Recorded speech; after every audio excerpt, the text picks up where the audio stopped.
ជំរាបសួរលោកគ្រូអ្នកគ្រូបងប្អូនទាំងអស់គ្នាជាការល្អណាស់ដែលខ្ញុំបានមកជួបបងប្អូនជាថ្មីទៀត Let's open with a very short prayer. សូមឲ្យយើងរួមគ្នារួមចិត្តអធិដ្ឋានជាមួយគ្នា Our Lord God, ព្រះនៃយើងខ្ញុំ thank you for being here with us today. អរគុណដល់ទ្រង់ដែលទ្រង់មានវត្តមានជាមួយយើងខ្ញុំនៅថ្ងៃនេះ We come to honor you with all we do and all we say. យើងខ្ញុំមកដើម្បីនឹងលើកតម្កើងទ្រង់ទោះបីជាតាមរយៈការដែលយើងខ្ញុំនិយាយឬកិច្ចការដែលយើងខ្ញុំធ្វើ And it is in the name of Jesus that we come and we pray. ដូច្នេះយើងខ្ញុំចូលមកនៅក្នុងព្រះនាមព្រះយេស៊ូវគ្រីស្ទ Amen. Amen. I want to thank you, all of you, who are the servants of Christ. ខ្ញុំចង់អរគុណដល់ព្រះសម្រាប់លោកគ្រូអ្នកគ្រូបងប្អូនទាំងអស់គ្នាដែលជាអ្នកបម្រើរបស់ព្រះយេស៊ូវគ្រីស្ទ All of us together are partners with God. យើងទាំងអស់គ្នាបានរួមគ្នាជាដៃគូជាមួយនឹងព្រះ And our one goal is to produce disciples and followers of Jesus. ហើយគោលដៅទីមួយរបស់យើងគឺដើម្បីបង្កើតពួកសិស្សហើយនឹងអ្នកដែលដើរតាមព្រះយេស៊ូវ So thank you to all of you. ដូច្នេះខ្ញុំសូមអរគុណដល់លោកគ្រូអ្នកគ្រូបងប្អូនទាំងអស់នៅថ្ងៃនេះ May the Lord bless you. សូមឲ្យព្រះបាទប្រទានពរដល់លោកគ្រូអ្នកគ្រូទាំងអស់គ្នា The Bible story I want to bring you today comes from the book of Mark. ព្រះគម្ពីរដែលខ្ញុំនឹងនាំមកជូននៅថ្ងៃនេះគឺចេញពីគម្ពីរម៉ាកុស I like the book of Mark. It only takes an afternoon or a morning to read. ខ្ញុំចូលចិត្តគម្ពីរម៉ាកុស And there is so much packed into it. គឺមានសាច់រឿងជាច្រើននៅក្នុងគម្ពីរនេះ The story I want to focus on today is between the disciples and their interaction with Jesus. សាច់រឿងដែលខ្ញុំនាំមកនៅព្រឹកនេះគឺនិយាយអំពីទំនាក់ទំនងរវាងសិស្សនិងសិស្សហើយនឹងការនិយាយដោយឡែកជាមួយនឹងព្រះយេស៊ូវ The setting for this story is that the disciples and Jesus are on their way to Jerusalem. សាច់រឿងនេះគឺនិយាយអំពីការដែលព្រះយេស៊ូវបានយាងទៅក្រុងយេរូសាឡិម And Jesus, of course, is on the way towards the cross. ហើយព្រះយេស៊ូវគឺព្រះអង្គយាងទៅឈើឆ្កាង And two of the disciples approached Jesus to have a private conversation. ហើយមានសិស្សពីរនាក់បានចូលទៅជិតព្រះយេស៊ូវនិយាយជាមួយនឹងទ្រង់ដោយឡែកថា They have a question that they want Jesus to answer. គឺគេចង់សួរព្រះអង្គដើម្បីឲ្យព្រះអង្គឆ្លើយ So let's pick up the story in Mark chapter 10 verses 35 to 38. ដូច្នេះយើងមើលគម្ពីរម៉ាកុសចំពុក10ខ35ដល់38 Can you please read it? ខណៈនោះយ៉ាកុបនិងយ៉ូហានកូនសេបេដេក៏មកទូលទ្រង់ថាលោកគ្រូសូមលោកសម្រេចឲ្យយើងខ្ញុំតាមសេចក្តីសំណូមរបស់យើងខ្ញុំផងខ36ទ្រង់មានបន្ទូលសួរថាតើចង់ឲ្យខ្ញុំសម្រេចអ្វីឲ្យអ្នកគេក៏ឆ្លើយថាសូមឲ្យយើងខ្ញុំបានអង្គុយនៅខាងស្ដាំម្នាក់នៅខាងស្ដាំហើយម្នាក់នៅខាងឆ្វេងលោកក្នុងស្ថាននៃសេរីល្អរបស់លោកតែព្រះយេស៊ូវមានបន្ទូលថាអ្នកមិនយល់សេចក្តីដែលអ្នកសូមនោះទេតើអ្នកនឹងផឹកអំពីពែងដែលខ្ញុំផឹក ហើយទទួលបន់ជាមុតដែលខ្ញុំទទួលបន់ជាមុតបានឬទេ Okay. So James and John, they have a question of Jesus. ដូច្នេះយ៉ាកុបហើយនិងយ៉ូហានមានសំណួរមួយសួរដល់ព្រះយេស៊ូវ It is a very bold question. គឺជាសំណួរដែលមានចិត្តក្លាហាន One wants to sit on the right and one wants to sit on the left of Jesus. គឺម្នាក់ចង់អង្គុយខាងស្ដាំហើយម្នាក់ចង់អង្គុយខាងឆ្វេងនៃព្រះយេស៊ូវ What a bold question. តើសំណួរសំណូមនេះជាសំណូមដែលមានចិត្តក្លាហានយ៉ាងណា This story is also in Matthew chapter 20. សាច់រឿងនេះក៏មាននៅក្នុងម៉ាថាយចំពុក20 But in Matthew's version, ប៉ុន្តែនៅក្នុងគម្ពីរម៉ាថាយ it was James and John's mother, Salome, that went and asked the question of Jesus. គឺម្ដាយរបស់យ៉ាកុបនិងយ៉ូហានគឺនាងសាឡូមេដែលបានទូលសុំដល់ព្រះយេស៊ូវ It seems that James and John needed their mother to ask on their behalf. មើលទៅដូចជាយ៉ាកុបនិងយ៉ូហានត្រូវការម្ដាយឲ្យទូលសុំដល់ព្រះយេស៊ូវ These are grown men and they need their mother to ask. អ្នកទាំងពីរហ្នឹងគឺជាមនុស្សធំហើយមិនក៏ចាំបាច់ឲ្យម្ដាយទៅសុំធ្វើអី I think Matthew might be saying something about James and John. ប្រហែលជាលោកម៉ាថាយបាននិយាយពីយ៉ូហាននិងយ៉ាកុបយ៉ាងណាមួយ And if it's their mum or if it's James and John directly, it is an outrageous request. ទោះបីជាសំណូមពរនេះធ្វើដោយយ៉ូហានឬយ៉ាកុបឬក៏ធ្វើដោយម្ដាយក្តីប៉ុន្តែសំណូមពរហ្នឹងគឺនាំឲ្យមានគេខឹងយ៉ាងខ្លាំង It is a bold and outrageous request. គឺជាសំណូមពរដែលមានចិត្តធំហើយដែលធ្វើឲ្យគេខឹង James and John had been with Jesus when he was talking about the kingdom of God. យ៉ូហាននិងយ៉ាកុបបាននៅជាមួយព្រះយេស៊ូវពេលដែលទ្រង់បង្រៀនអំពីនគរព្រះ And James and John knew that Jesus was bringing the kingdom of God near to us. គេទាំងពីរបានដឹងថាព្រះយេស៊ូវបាននាំនគរព្រះមកដល់យើង It seems that they weren't listening. ប៉ុន្តែហាក់ដូចជាគេមិនព្រមស្ដាប់ទ្រង់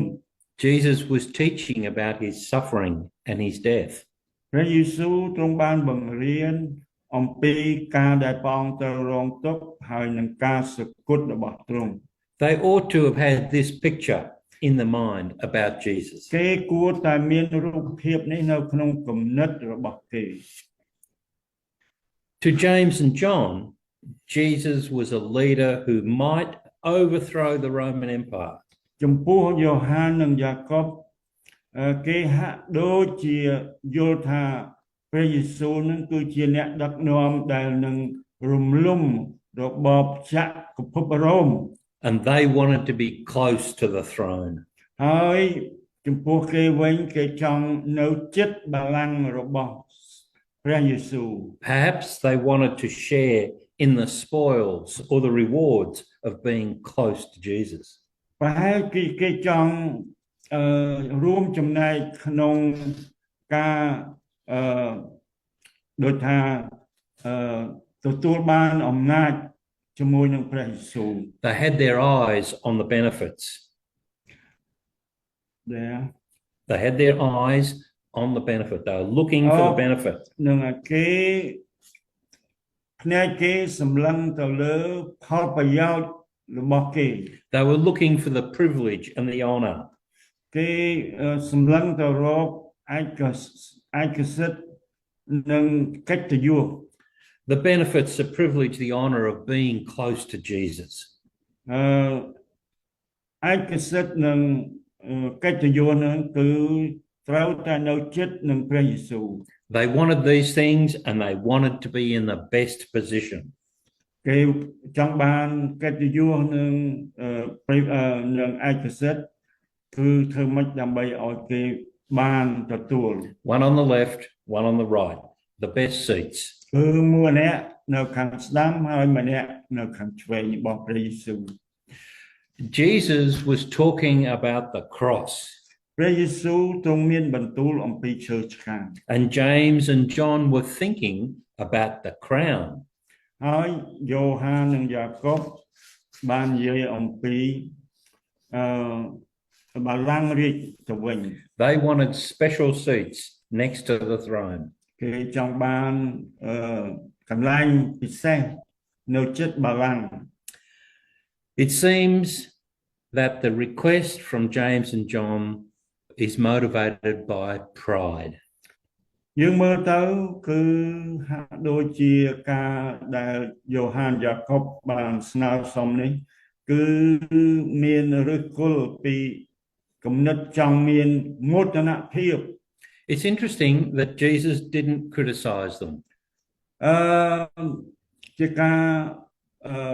គួរឲ្យចាប់អារម្មណ៍ដែរពេលនោះគឺព្រះយេស៊ូវមិនបានរិះគន់គាត់ទេ Jesus said, "You don't know what you're asking for." ប៉ុន្តែទ្រង់មានបន្ទូលថាប៉ុន្តែអ្នករាល់គ្នាមិនបានដឹងពីអ្វីដែលអ្នកសូមនោះទេ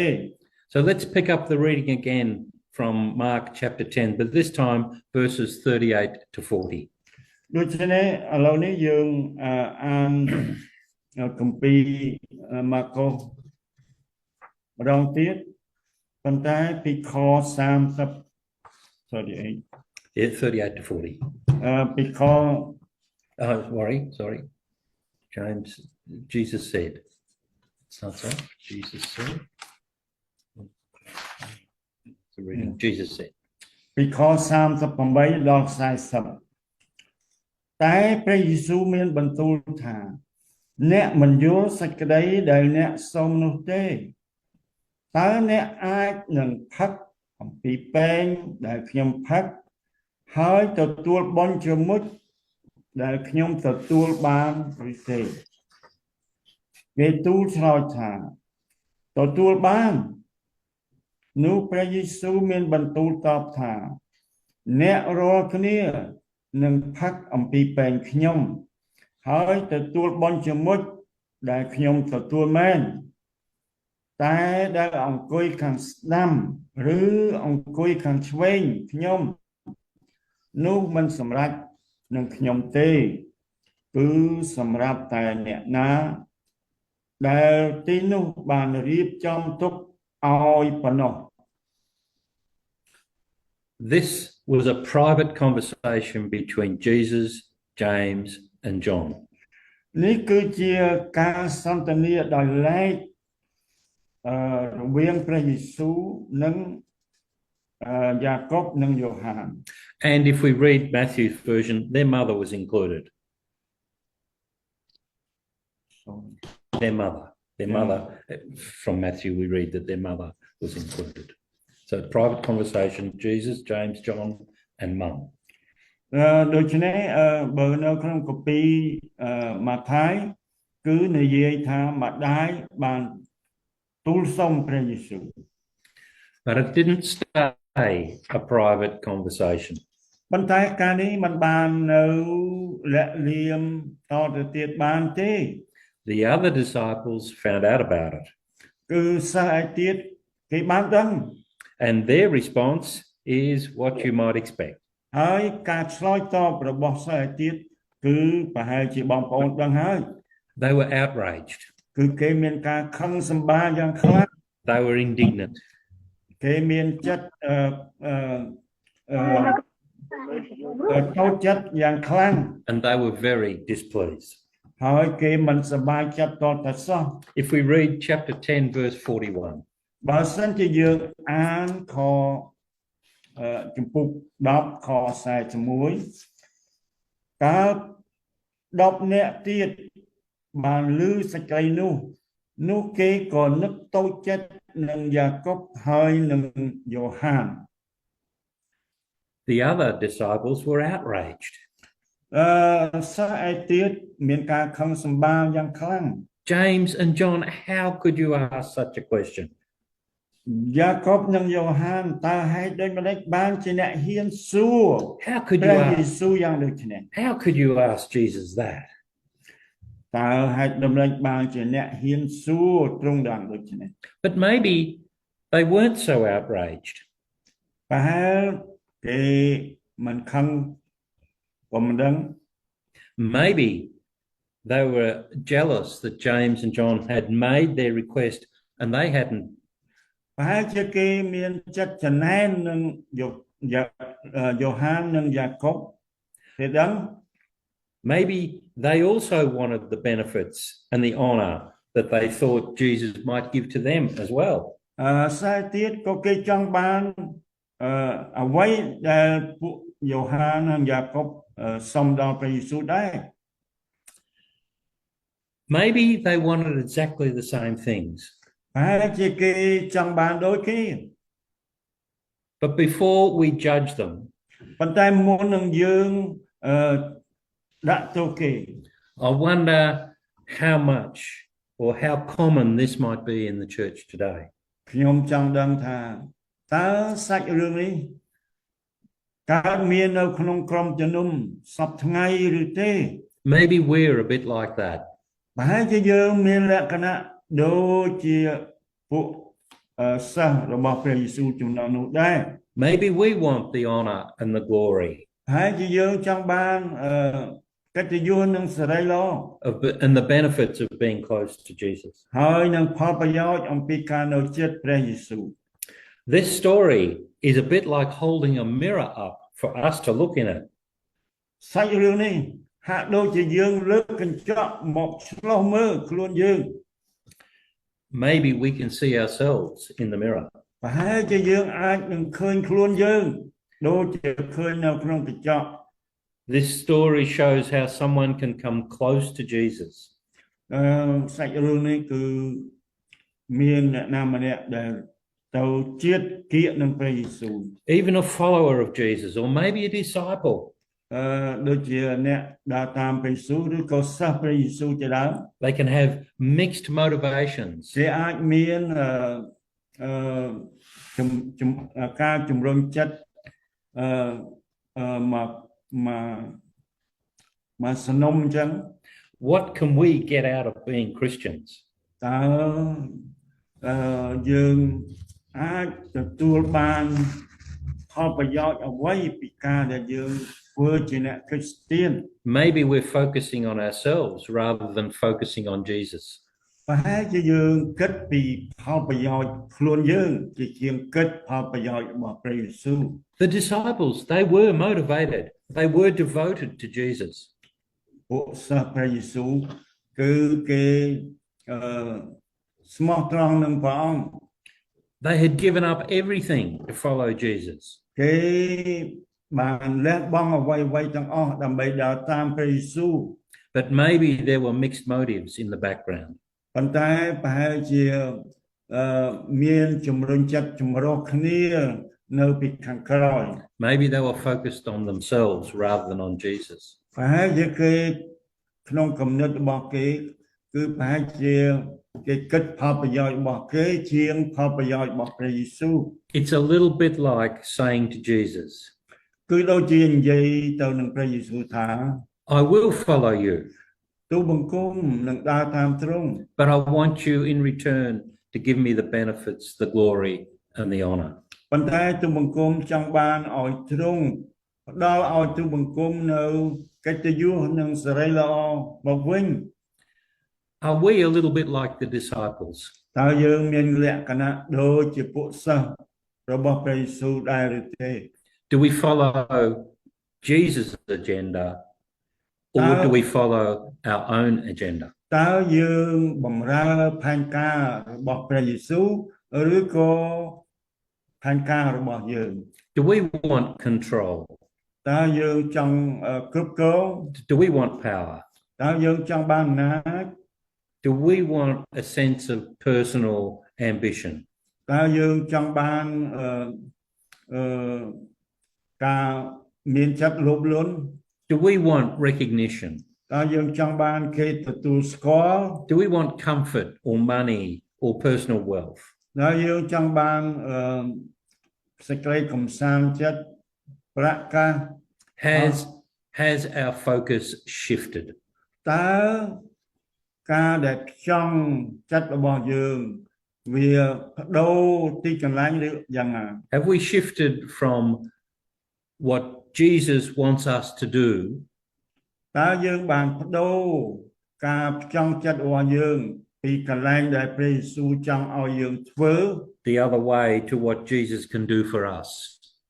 ហើយត្រឡប់ទៅជាចង់ឲ្យព្រះយេស៊ូវធ្វើឲ្យយើងទៅវិញ Fortunately, Jesus does not leave the disciples where they are.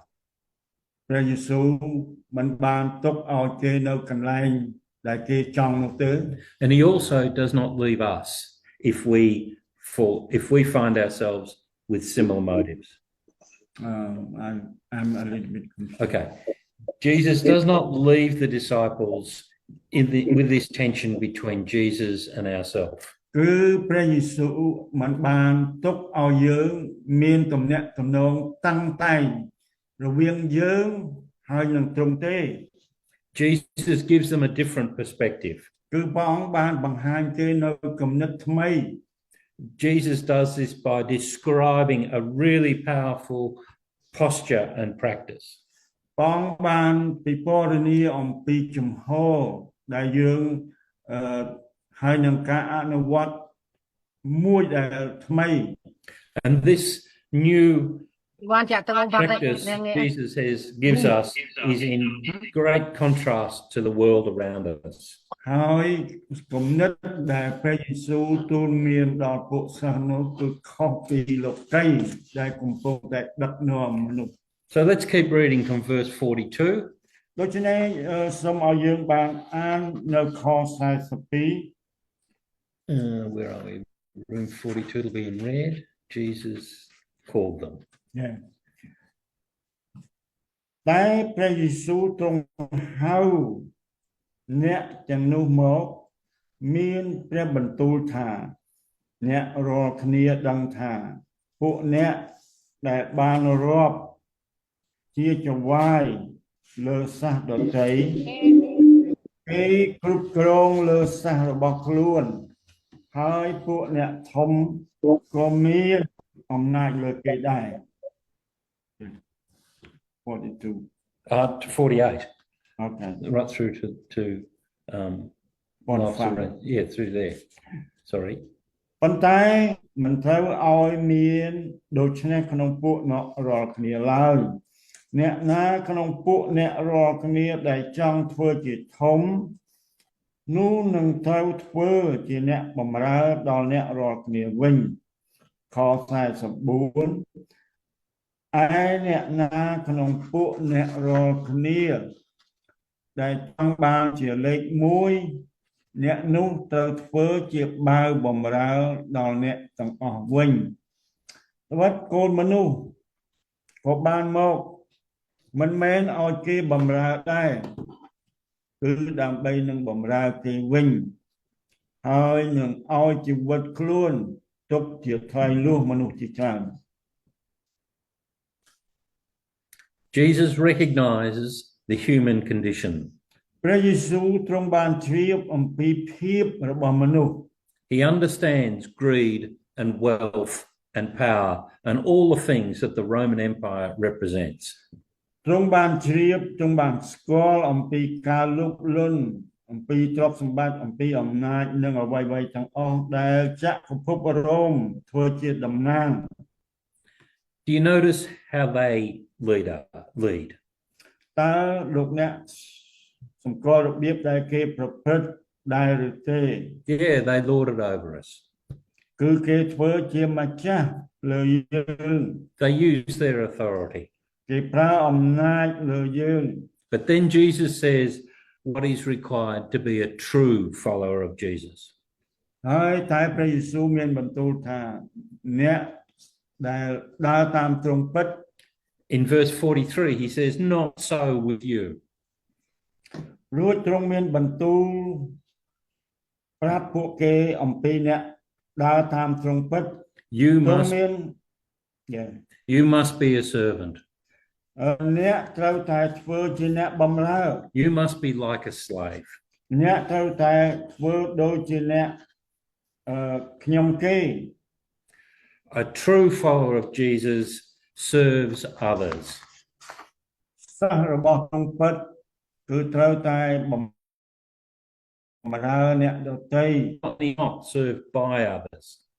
ហើយមិនមែនឲ្យអ្នកដទៃបម្រើយើងវិញទេ True followers of Jesus go out of their way to serve others. អ្នកដែលបម្រើពិតគឺត្រូវតែចេញទៅបម្រើអ្នកដទៃ It's a true follower of Jesus is not like a person who gathers all they can get. អ្នកសិស្សរបស់ទ្រង់ដ៏ពិតគឺមិនជាអ្នកប្រមូលយកផលប្រយោជន៍មកដាក់នៅក្នុងខ្លួនឯងនោះទេ A true follower of Jesus gathers together what they've got and offers it to others. អ្នកសិស្សរបស់ទ្រង់ដ៏ពិតគឺជាអ្នកដែលប្រមូលបានហើយចែកចាយអ្វីទៅដល់គេគ្រប់គ្នា They take the wealth, the power, the energy and the resources that they have and they offer it in service to others. គឺគេប្រមូលបានអ្វីដូចជាទ្រព្យសម្បត្តិអំណាចធម៌ពលធនធានជាដើមហើយគេយករបស់ទាំងនោះទៅបម្រើអ្នកដទៃ A true follower of Jesus lives in service for others. អ្នកដើរតាមព្រះយេស៊ូវគឺរស់នៅក្នុងការបម្រើអ្នកដទៃ This is what Jesus does. នេះហើយដែលកិច្ចការដែលព្រះយេស៊ូវបានធ្វើ And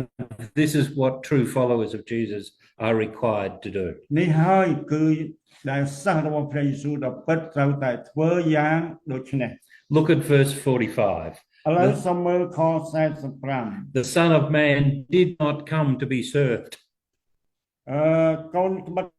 កូនមនុស្សមិនបានមកដើម្បីឲ្យគេបម្រើទេ The Son of Man came to serve គឺដើម្បីនឹងបម្រើគេវិញ and to give his life ហើយនឹងឲ្យជីវិតខ្លួន as a ransom for many. ទុកជាថ្លៃលួចមនុស្សជាច្រើន Jesus has all the power. ព្រះយេស៊ូវទ្រង់មានគ្រប់ទាំងអំណាច Jesus has all the glory. ទ្រង់មានគ្រប់ទាំងសេរីល្អ And he sits on the right hand. ហើយទ្រង់គង់ខាងស្ដាំព្រះវរបិតា But he chooses to serve. ប៉ុន្តែទ្រង់បានជ្រើសរើសធ្វើជាអ្នកបម្រើវិញ And he asks you and me to do the same. ហើយទ្រង់ក៏បានសូមឲ្យយើងទាំងអស់គ្នាធ្វើដូចជាទ្រង់ដែរ A follower of Jesus does what he asks us to do. គឺជាអ្នកដែលដើរតាមទ្រង់គឺព្រះអង្គបានសូមឲ្យធ្វើយ៉ាងនោះ He's asked us to serve others. គឺទ្រង់ចង់ឲ្យយើងបម្រើអ្នកដទៃ Because Jesus died for us, we can receive forgiveness and new life. ដោយសារព្រះយេស៊ូវបានសគត់ជំនួសយើងអាចទទួលនៅការអត់ទោសបាបហើយនឹងជីវិតថ្មី And we can come into the presence of God. ហើយយើងអាចចូលទៅក្នុងវត្តមានរបស់ព្រះ But that was only made possible because Jesus died on the cross. ប៉ុន្តែការនោះអាចសម្រេចបានគឺដោយសារតែព្រះយេស៊ូវបានសគត់នៅលើឈើឆ្កាង He died on the cross in obedience. ទ្រង់បានសគត់នៅលើឈើឆ្កាងដោយទ្រង់ស្ដាប់បង្គាប់ព្រះវរបិតា And in service for others, ហើយក្នុងការបម្រើអ្នកដទៃ including you and me. មានទាំងបងប្អូនហើយនឹងខ្ញុំ Do you notice that when Paul or Peter or any of the other writers of letters in the New Testament, when they open their letter, they call themselves a servant of Jesus.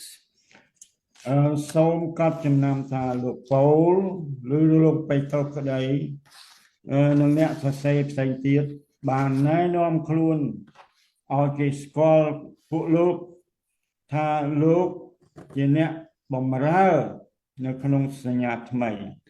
Look at how Paul introduces himself in the letter of Philippians. ឲ្យយើងមើលអំពីសម្បត្តិរបស់លោកប៉ូលទៅកាន់ក្រុងហ្វីលីប He introduces himself as a slave of Jesus Christ. គាត់បានណែនាំឲ្យគេស្គាល់លោកថាជាអ្នកបម្រើរបស់ព្រះ In Philippians 2, verses 3 to 5, Paul writes it really well. ក្នុងហ្វីលីបចំពោះ2ខ3ដល់5គាត់សរសេរថា do not Yeah. sorry That's it. I'm not going to read it. You read it, please. កុំឲ្យធ្វើអ្វីដោយទាស់តែងគ្នាឬដោយសេចក្តីអំនួតឥតប្រយោជន៍ឡើយតែចូលរាប់អានគេឲ្យលើជាងខ្លួនដោយចិត្តសុភាពវិញ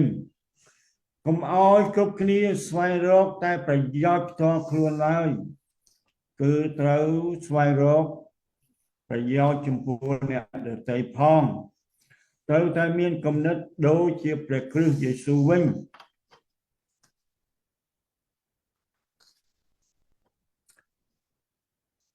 Look out for the interests of others. គឺយើងមើលពីសេចក្តីត្រូវការរបស់អ្នកដទៃ And in your interaction with each other, ហើយក្នុងការទំនាក់ទំនងជាមួយគ្នាទៅវិញទៅមក have the same mindset ត្រូវ as ឲ្យមាន Jesus. គំនិតដូចព្រះយេស៊ូវ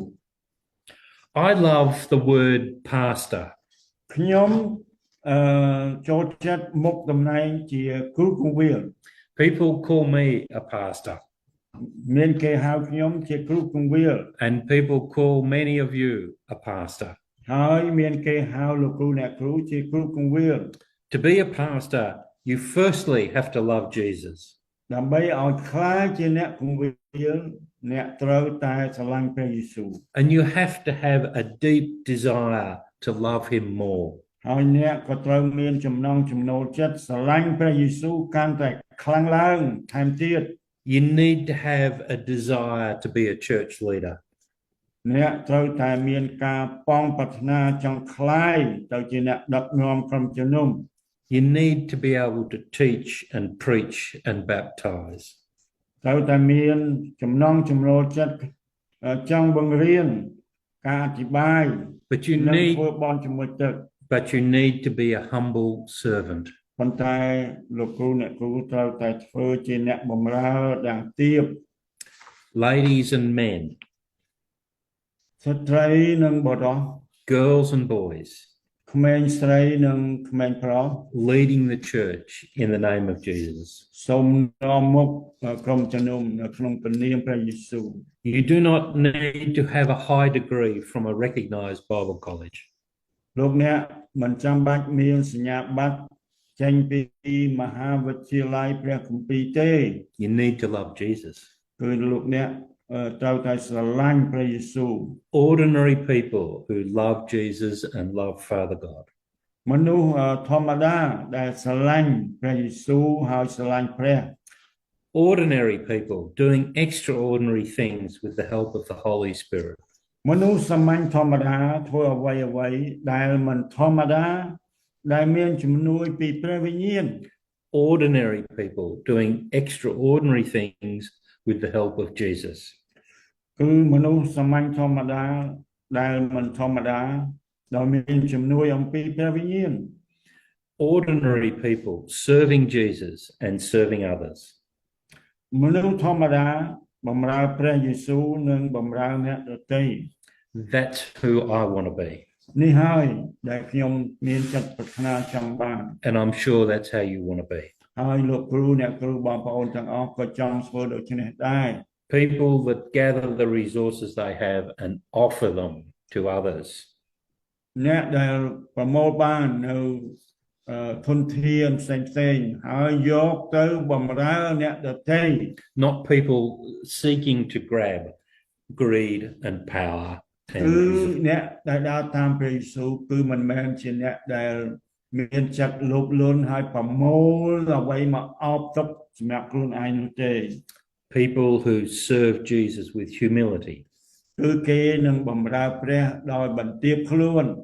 Not looking out for their own interest, មិនមែនសម្លឹងមើលផលប្រយោជន៍របស់ខ្លួនទេ but looking out for the interests of others. ប៉ុន្តែមើលផលប្រយោជន៍សម្រាប់អ្នកដទៃវិញ That's what a pastor. នេះហើយដែលគ្រូគង្វាលត្រូវធ្វើ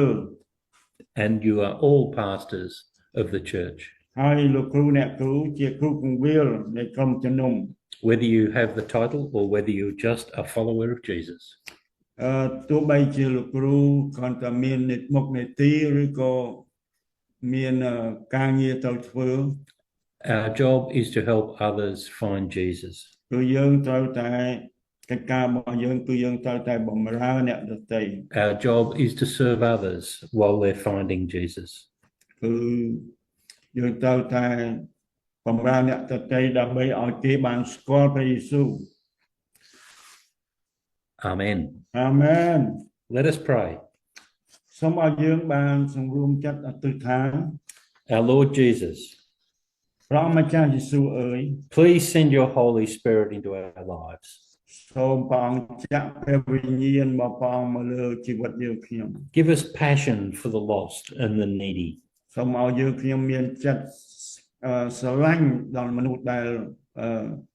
បាត់បង់ហើយមានសេចក្តីត្រូវការ Show us where the needs are and help us to have compassion. បងសូមព្រះអង្គបង្ហាញពីសេចក្តីត្រូវការរបស់គេហើយសូមឲ្យយើងខ្ញុំមានចិត្តផ្ដួលអាណិតគេ Teach us, Jesus, how to love our neighbours. ព្រះម្ចាស់អើយសូមព្រះអង្គបង្រៀនយើងខ្ញុំឲ្យស្រឡាញ់អ្នកជិតខាងខ្លួន Teach us how to be better followers and better disciples. សូមបង្រៀនយើងខ្ញុំឲ្យคล้ายទៅជាសិស្សឬក៏ជាអ្នកដើរតាមដែលល្អឡើង And teach us to serve. ហើយសូមបង្រៀនយើងខ្ញុំឲ្យចេះបម្រើអ្នកដទៃ And Jesus, I thank you for all the servant-hearted pastors in Cambodia. ព្រះម្ចាស់យេស៊ូវអើយទូលបង្គំទូលសូមអធិដ្ឋានសម្រាប់គ្រូគង្វាលដែលនៅស្រុកខ្មែរ We pray this in Jesus' precious name. ទូលបង្គំទូលសូមដល់នៅព្រះនាមព្រះម្ចាស់ព្រះយេស៊ូវគ្រីស្ទ Amen. អាមែន Amen. Amen. Amen.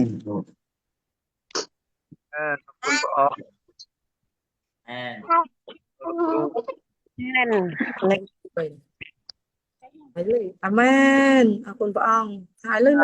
Amen. Amen. Amen. Looks like they agree.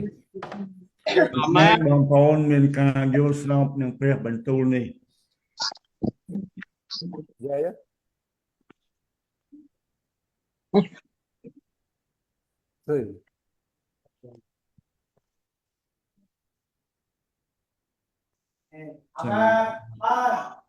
It was 80. Ô, chưa có cái này nè.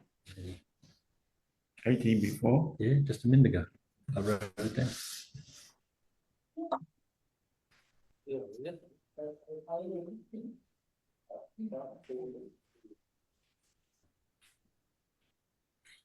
Are there any questions? មានសំណួរអ្វីដែលលោកគ្រូអ្នកគ្រូមានចម្ងល់ឬក៏ចង់ដឹងឬក៏អ្វីដែលខុសពីគំនិតលោកគ្រូអ្នកគ្រូសូមអញ្ជើញមានប្រសាសន៍លោកគ្រូអ្នកគ្រូបងប្អូនទាំងអស់គ្នាបើយើងមានចម្ងល់គឺត្រូវតែសួរ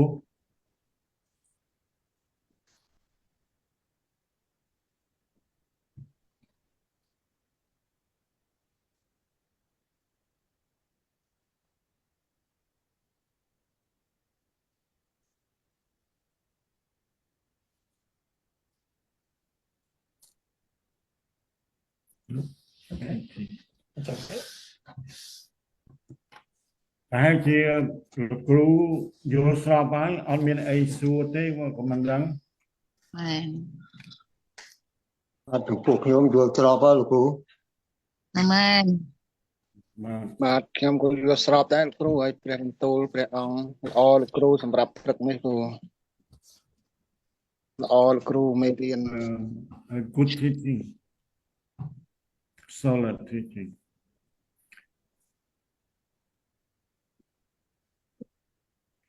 ដូច្នេះអ្វីដែលកើតមានឡើងនៅក្នុងជំនាន់ព្រះយេស៊ូវគឺព្រះអង្គចង់ឲ្យយើង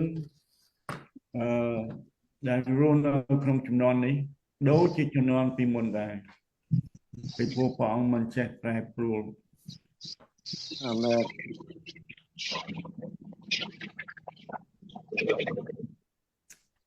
Okay.